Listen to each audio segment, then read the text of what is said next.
Okay, I said on the pre-show, this is one of my most anticipated matchups of the day. I genuinely love watching both these guys compete. They are both wizards when it comes to the leg lock stuff. Jack also has a really nice donkey guard.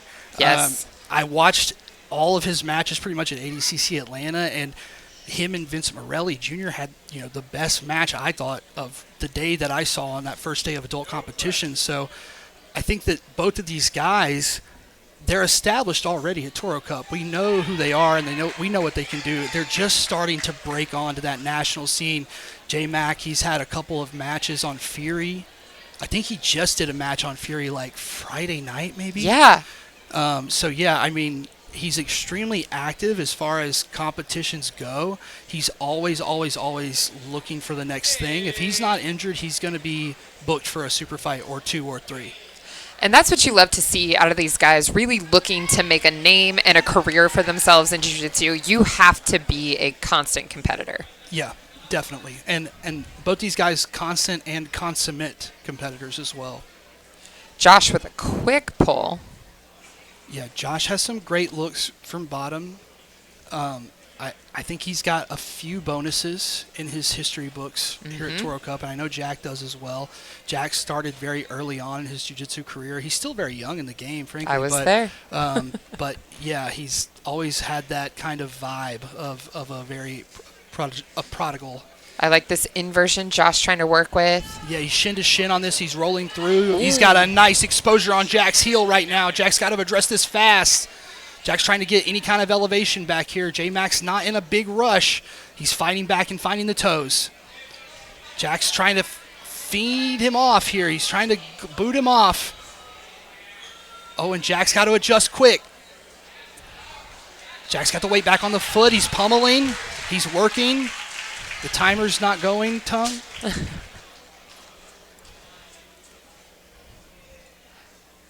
going to think. Oh, backside 50-50 look for J-Mac. The knee is out for Josh. The knee is free, but he's reabsorbed it. He's reabsorbed it. Look at that. Beautiful awareness. Dogging on that foot. And Jack's very flexible. There's a and reason tall. They call him Gumby, Yeah. But when you're tall and long like that, it's easier to reabsorb your legs, right? You have more stuff to absorb and get out of there, more stuff to clear. Very long legs from Jack, too. It's like when you... a blessing and a curse. Yeah, definitely. One of Joshua's teammates, this guy Michael McGirth, he doesn't have any legs below his knees, and I'll end up in a shootout with him, and I'll be like, why did I come here? You don't have to repummel, you don't have to do anything. You're just going to rip my foot off. Here we go. Jack looking for this outside pass. He's on it. This has been the biggest improvement in Jack's game over the past year or so is the back attack game, the scrambles.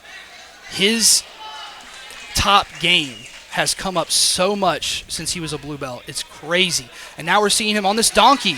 Like I said, he's on that donkey. He's looking for that A block. Not the A block. Or maybe we'll call it the Real fancy toe. Eeyore lock. And it's crazy to me that that's one of the best answers you can have right there, is to just get reverse mounted. I've been playing with it myself from here. I think it's great. Yeah, Jack's definitely one of those guys that makes it work for him too. Abandoning the top position there inside control. He's going to look back for this knee slice. Maybe a little leg entry of his own. Josh being forced to play completely from his back so far in this second part of the match so far. A lot of turning and outside stepping for Jack. He's got a lot of leg pummeling going on. Cartwheel pass. Never works. I don't do them. That's for sure. With a little butterfly hook. Top game from Josh.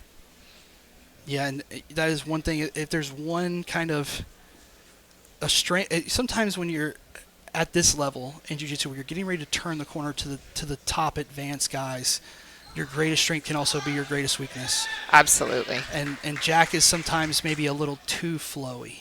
That might be something that gets him in trouble sometimes, but it also lets him stay calm in situations like this and end up back on top. Great work. I don't know what time we're at in the match. Yeah, me either. So your guess is as good as mine. I'm waiting for Sean to say points are live, and then I'll know. But Sean might be waiting for somebody else to say points. honestly, when there's this much action going on, it's so hard for me to tell how long a match is. I mean, sometimes they feel like they're seconds long, and this one feels like it's gone on for a while now. But I haven't heard anybody talk about points. That's definitely not the time. But this is a style of jiu-jitsu that I could watch all day. I mean, if they could only do it all day, right? I doubt it. Maybe Jack and Josh could. Not me. Definitely not I. We'll watch. We'll We'll be watch. on the wall. We'll commentate. Yeah, exactly. Jack looking to finish this pass here. He's got to swallow that knee on the side. You know, and Jack, like I said, he has some more. Now it's 5 minutes left. If Jack does have a strength that people know him for, it's kind of more unorthodox looks. But Josh also has some pretty unorthodox submissions that he really likes. He's got a great Tariqa Pilata, which is something you don't see a ton of guys going for in no-gi at this level. Jack's on that back attack again with points live now. Hooks are waiting in the wings. Good awareness from Josh there to Turtle.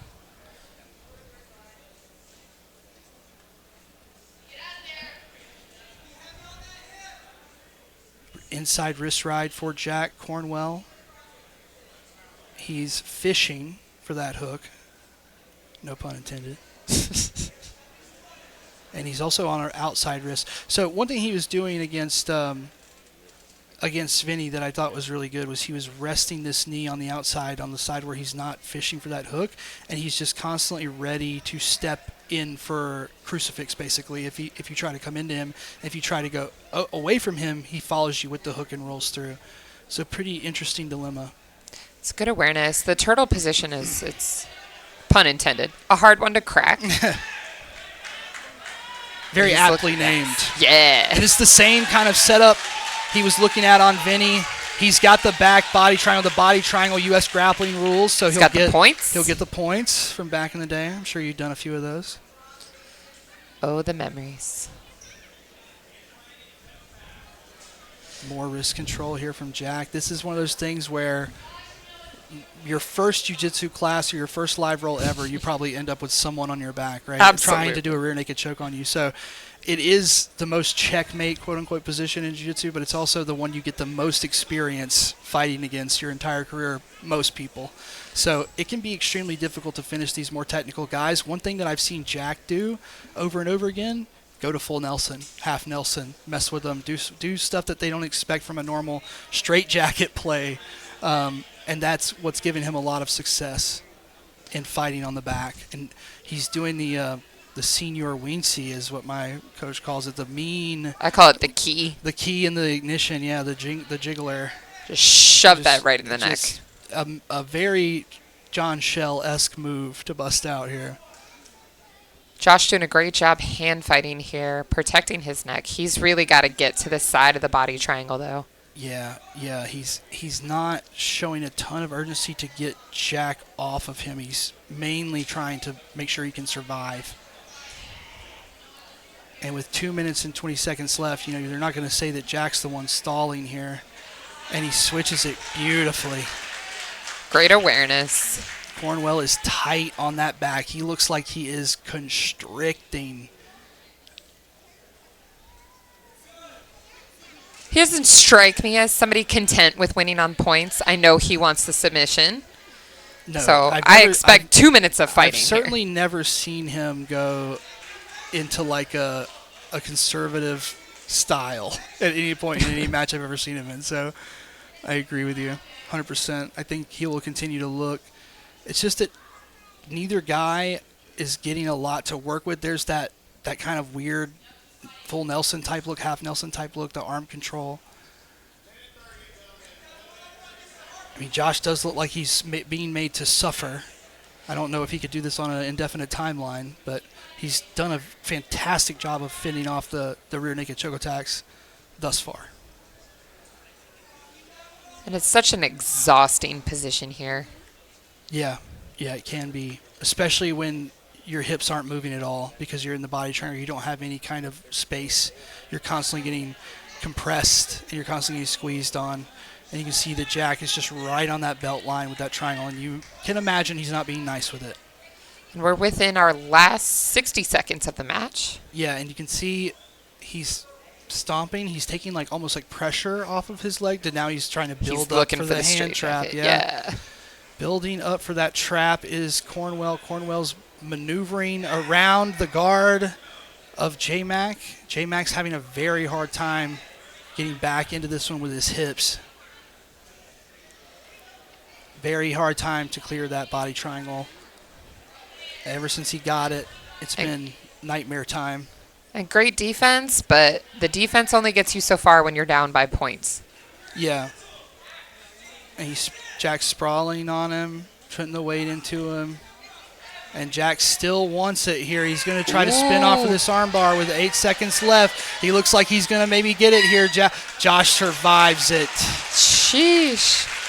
What a fun match. That was a great match. Well done match to you could Jack. watch all day.